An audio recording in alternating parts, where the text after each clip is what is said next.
วันที่29ตุลา2025สมาคมคนพิการแห่งชาติลาวได้ดำเนินกองประชุมใหญ่ครั้งที่4เพื่อสรุปการจัดตั้งปฏิบัติเวียกงานของสมาคมคนพิการแห่งชาติลาว5 ปีผ่านมาและทิศทางแผนการ5 ปีต่อหน้า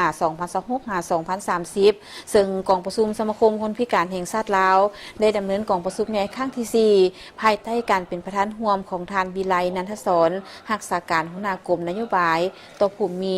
ผลงานพิการและผู้อายุสูงกระทรวงแรงงานและสวัสดิการสังคมท่านท้องจันทร์ดวงมาลาลัยประธานสมาคมคนพิการแห่งชาติลาวมีประธานหัวหน้าสาขาคอมดาแขวงในขอบเขตทั่วประเทศเข้าร่วมในโอกาสดำเนินกองประชุมทันสำเนียงธรรมวงศ์ผู้อำนวยการสมาคมคนพิการแห่งชาติลาวได้ตั้งหน้าให้ทางสมาคมผ่านบทสรุปการจัดตั้งปฏิบัติเวียกงานของสมาคมคนพิการแห่งชาติลาว5 ปีผ่านมาและวางทิศทางแผนการ5 ปีต่อหน้า2026-2030ว่าสมาคมคนพิการแห่งชาติลาวเป็นการจัดตั้งสังคม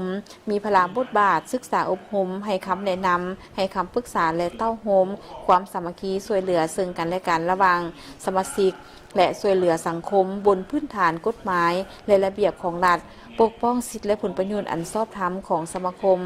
สมาชิกสมาคมหรือชุมชนประกอบส่วนสร้างสรรค์พัฒนาประเทศชาติและลดละความทุกข์ยากผ่านมารัฐบาลได้วางนโยบายเพื่อหาประกันสิทธิและผลประโยชน์อันชอบธรรมของคนพิการแนซายให้คนพิการได้เข้าถึงการบริการการมีส่วนร่วมการเคลื่อนไหวกิจกรรมทางสังคมเป็นต้นได้ออกนิจกรรมต่างๆเกี่ยวกับคนพิการได้มีการจัดตั้งสมาคมคนพิการต่างๆขึ้นได้สร้างศูนย์ฝึกวิชาชีพสำหรับคนพิการส่งเสริมให้มีเวียกเหตุงานทำตามความรู้ความสามารถและได้รับค่าตอบแทนอย่างเหมาะสมซึ่งเฮ็ดให้ชีวิตการเป็นอยู่ของคนพิการได้รับการปรับปรุงที่ดีขึ้นผ่านมาทางสมาคมได้สำเร็จการสร้างและปรับปรุงแผนยุทธศาสตร์ของการจัดตั้งคนพิการการฝึกอบรมการคุ้มครองทุนขนาดน้อยให้กลุ่มช่วยเหลือตนเองช่วยเหลือตนเองคนพิการจัดกองประชุมประสานงานสำหรับกลุ่มช่วยตนเองการลงเยี่ยมยามแลกเป็นบทเรียนกลุ่มช่วยเหลือตนเองของคนพิการได้ให้ทุนช่วยเหลือผลิตปื้มคู่มือแนะนำเกี่ยวกับสถานที่และผู้ให้บริการคนพิการจัดกองประชุมเครือข่ายการจัดตั้งของคนพิการสร้างกรณีศึกษาการปฏิบัติที่ดีเกี่ยวกับการพัฒนาที่ดีของคนพิการจัดงานเฉลิมฉลองวันคนพิการแห่งชาติและสากลจัดกองประชุมนำเสนอการปฏิบัติหน้าที่ที่ดีเกี่ยวกับการพัฒนาที่ดีของคนพิการและจัดกองประชุมทอดถอนบทเรียนของการจัดตั้งของคนพิการ